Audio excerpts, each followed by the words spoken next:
பழனி இது என்ன கலர் படி. சிவப்பு சார். நீ சொல்லு. சிவப்பு சார். நீ சிவப்பு சார். நான் சொல்றேன் இது வெள்ளை சார். சிவப்பு எழுதிட்டு வெள்ளைன்னு சொல்றீங்க. எழுதி இருக்கிற வார்த்தையை படிக்க கூடாது. அப்புறம் கலர் பேர் சொல்லணும். சரி sir. So yeah, let's see how to create a color game in Python programming. This is Tarini from Engineering Monk. Let's go to the video. So first நம்ம என்ன பண்ணுறோன்னா, we are importing the necessary libraries. Importing ter and we are importing random. நான் என்னோட colour லிஸ்ட்டில் வந்து எனக்கு என்னென்ன colour வேணுன்றதையும் நான் போட்டதுக்கப்புறமா என்னோடய ஸ்கோர் வந்து ஸ்டார்டிங் ஸ்கோர் ஈக்குவல் டு 0ன்றதை நான் மென்ஷன் பண்ணிக்கிட்டேன். இப்போ என்னோடய டைம் லெஃப்ட் வந்து எவ்வளோ இருக்குன்னா 30 செகண்ட்ஸ்க்கு எனக்கு வேணுன்றதை சொல்லிட்டேன். இப்போ நான் என்ன பண்ணுறேன்னா, என்னோடய ஃபங்க்ஷனை வந்து ஸ்டார்ட் பண்ணிட்டு start game.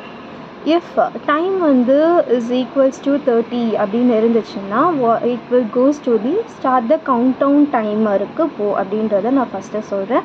And next it will run to the next colour function to choose the next colour. Next colour choose பண்ணுறதுக்கு நெக்ஸ்ட் கலர் ஃபங்க்ஷனுக்கு போகும். ஸோ இப்போ நம்ம வந்து அந்த நெக்ஸ்ட் கலரை வந்து டிஃபைன் பண்ணுறோம். Defining the function to choose and display the next colour. And here we are declaring the score and the time left globally.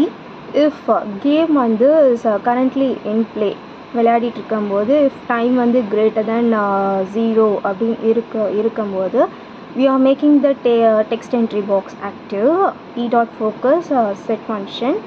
if நான் டைப் பண்ண கலர் வந்து is equal to the அந்த டெக்ஸ்டோட கலராக இருந்துச்சு அப்படின்னா என்னோடய ஸ்கோர் வந்து 1 பாயிண்ட். ஸோ நெக்ஸ்ட் நான் என்னோடய டைப் பண்ணதை வந்து கிளியர் பண்ணுறோம். கிளியர் பண்ணதுக்கப்புறமா ரேண்டமாக நெக்ஸ்ட் கலர் வேணும்ல, ஸோ அதுக்கு ஷஃபில் பண்ணி நெக்ஸ்ட் கலரை வந்து சூஸ் பண்ணிக்கிறோம். Changing the colour to the type and then the changing the text and the colour to the random colour value and then updating the we are going to update the score. Score label.config text equal to score. And then countdown ஃபங்க்ஷனுக்கு இப்போ நம்ம countdown ஃபங்க்ஷனை define பண்ணுறோம். If time left வந்து greater than 0வாக இருந்தால் countdown எப்பவுமே time seconds கம்மியாகிட்டே வருமா. So we are decrementing the timer. Time left minus equal to 1 and updating the time left. Time label.config text equal to time leftல ஸ்ட்ரிங்கில் நான் இது பண்ணிக்கிறோம். நான் run the function again.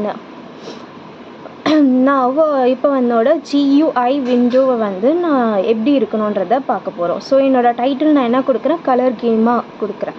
And next அதோட with எல்லாமே வந்து எவ்வளோ இருக்கணுன்றதை நான் மென்ஷன் பண்ணிக்கிட்டேன். நான் 375x200 கொடுக்குறேன். அண்ட் தென் என்னோடய இன்ஸ்ட்ரக்ஷன் கொடுக்குறேன். என்னோடய ஃபாண்ட் வந்து ஹெல்விக்காலேயும் ஃபாண்ட் சைஸ் வந்து 12லேயும் கொடுக்குறேன். அண்ட் என்னோடய ஸ்கோர் லேபிளும் வந்து நான் எந்த ஃபாண்ட்டில் கொடுக்குறேன், ஹெல்விக்கா. ப்ரெஸ் என்டர் டு ஸ்டார்ட்னு இருக்குல்ல, அது எல்லாமே வந்து ஹெல்விக்கா ஃபாண்ட்டில் 12 ஃபாண்ட் சைஸில் கொடுக்குறேன்.